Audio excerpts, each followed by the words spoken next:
वैचारिक जिहाद भी है और कट्टर जिहाद भी है। इसलिए आज हमने आपके लिए डिकोड किया है। तो जिहाद उन लोगों का हथियार है जो भारत के टुकड़े टुकड़े करना चाहते हैं। आज हमारे पास जिहाद का एक डायग्राम है और ये डायग्राम आज मैं आपको पढ़कर आपको दिखाना चाहता हूं। इस डायग्राम को, इसमें जिहाद को 2 हिस्सों में बांटा गया है ताकि आपको भी समझ में आ जाए कि साजिश क्या है। पहला हिस्सा है हार्ड जिहाद, दूसरा है सॉफ्ट जिहाद। अब आप इसको बड़ी स्क्रीन पर देखिएगा। इस डायग्राम में कही गई कुछ बातें मैं आपको पढ़कर सुनाना चाहता हूं। यह डायग्राम इस समय हिंदी में आपकी स्क्रीन पर है और इसमें क्या लिखा है देखिए। एक तरफ कट्टर जिहाद है, दूसरी तरफ वैचारिक जिहाद है। हार्ड जिहाद, कट्टर जिहाद, जिसमें है इकोनॉमिक जिहाद, आर्थिक जिहाद, जिसके जरिए आर्थिक रूप से जिहाद करना होगा, जिसमें आप समझ लीजिए कि आर्थिक रूप से पैसे के लेन देन, बिजनेस, व्यापार में कैसे आप पोलराइजेशन कर सकते हैं। उसके बाद है ऐतिहासिक हिस्ट्री जिहाद। इसके जो हथियार हैं वो हैं manipulated history by glorifying Muslim period, जिसमें मुस्लिम जो मुगल काल था उसके बारे में शानदार बातें इतिहास में बता बताकर लोगों को भ्रमित किया जाए। फिर तीसरा है मीडिया जिहाद। इसके हथियार हैं use paid media to speak in favour of Islam, यानी मीडिया को, पेड मीडिया जो है, डिजाइनर पत्रकार जो हैं, उनको अपने साथ मिलाइए ताकि वो इस्लाम के पक्ष में ज्यादा से ज्यादा लिखें और बोलें। उसके बाद है जिसको कहते हैं सॉफ्ट पावर जिहाद की, फिल्म और संगीत। इसके जो हथियार हैं वो हैं कि फिल्मों का इस्तेमाल किया जाए जिसमें जो मुगल बादशाह थे, जो माफिया थे, उनको ग्लोरीफाई किया जाए फिल्मों के जरिए और गानों के जरिए, और जो इस्लामिक जो कल्चर है उसको लोकप्रिय बनाया जाए फिल्मों और गानों के जरिए, सॉफ्ट जिहाद। फिर सेकुलरिज्म, धर्मनिरपेक्षता का आधार बनाकर इसमें लिखा गया है कि इसमें जो लेफ्टिस्ट नेता हैं, कम्युनिस्ट नेता हैं, इस देश के जो सो कॉल्ड लिबरल्स हैं, उनका साथ इसमें लेना चाहिए। फिर है पॉपुलेशन जिहाद, जिसमें कहा जाता है, जिसमें लव जिहाद आ जाता है, जिसमें आता है कि 4-4 शादियां कीजिए और ज्यादा जनसंख्या बढ़ाइए। फिर लव जिहाद आता है जिसके बारे में आप जानते हैं। उसके बाद लैंड जिहाद है जिसे हम जमीन जिहाद कह रहे हैं, जिसमें यह है कि ज्यादा से ज्यादा जमीन आप घेरिए, अपनी संख्या बढ़ाइए और उन जमीनों पर मस्जिद, कब्रिस्तान और मदरसे बनाइए। उसके बाद है एजुकेशन, शिक्षा जिहाद, जिसमें है मदरसे ज्यादा से ज्यादा होने चाहिए और अरबिक जो भाषा है उसको ज्यादा से ज्यादा प्रोत्साहन देना चाहिए। फिर है विक्टिम जिहाद, पीड़ित जिहाद। इसमें बताया जाना लोगों को यह बताया जाए कि हम तो विक्टिम हैं, हम पीड़ित हैं, इसलिए हमें रिजर्वेशन दिया जाए और हमारे लिए हमारे पर्सनल लॉज अलग हमारे बरकरार रखे जाएं, हमें ऑनरेरियम दिया जाए, हमें अलग से वजीफे दिए जाएं, अलग से नौकरियां दी जाएं, सब कुछ हमारे लिए जो कोटा है वो अलग हो। और फिर आता है डायरेक्ट जिहाद।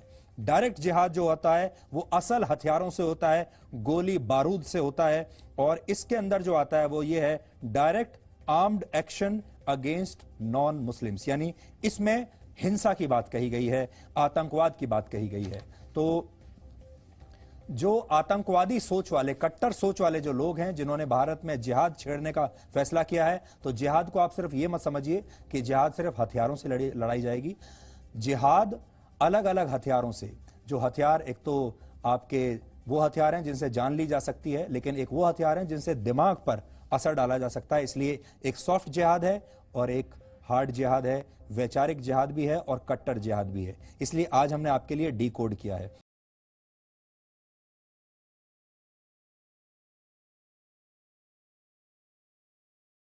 अब हम आपको जिहाद और इस्लाम का वो सही अर्थ दिखाना चाहते हैं जिससे हमारे देश के मुसलमानों को और आप सबको हमेशा दूर रखा गया है। दुनिया का कोई भी धर्म हिंसा को बढ़ावा नहीं देता, इस्लाम भी नहीं देता। इसलिए किसी भी मजहब के बारे में किसी नतीजे पर पहुंचने से पहले हमें उसके सिद्धांतों के बारे में जरूर पता होना चाहिए। इस्लाम ने हर मुसलमान के लिए कुछ खास कर्तव्य बनाए हैं।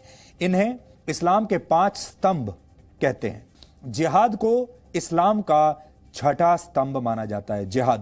जिहाद का शाब्दिक अर्थ है पवित्र युद्ध, लेकिन जिहाद की परिभाषा को हमेशा गलत तरीके से पेश किया गया है। इस पवित्र युद्ध को धर्म युद्ध बताकर दुनिया भर में इसका गलत इस्तेमाल होता है। आतंकवादी हिंसा और दहशत फैलाते हैं और खुद को जिहादी कहते हैं। कट्टरता को जिहाद बताकर कट्टरपंथी अपने काम को सही ठहराते हैं। आज हम आपको ये बताने वाले हैं कि कौन से काम जिहाद की श्रेणी में नहीं आते। आप इन्हें नोट कर लीजिए ताकि जिहाद के मामलों में आपके तर्क मजबूत बन सके।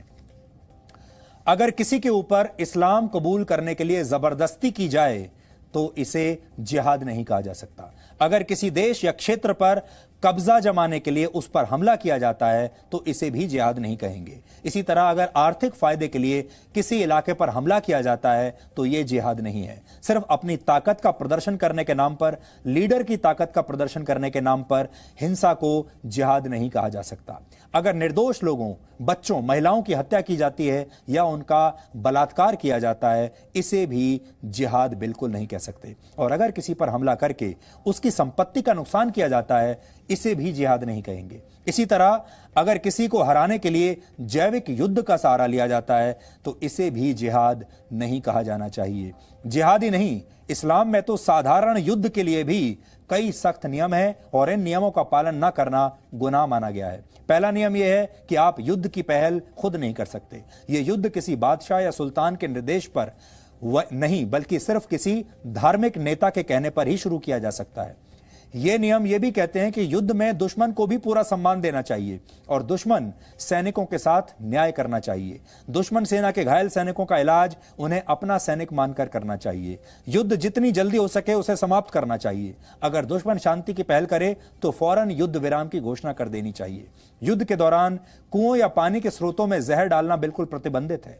आधुनिक युद्ध की भाषा में कहें तो रासायनिक या जैविक हथियारों से हमला करना गुनाह माना गया है।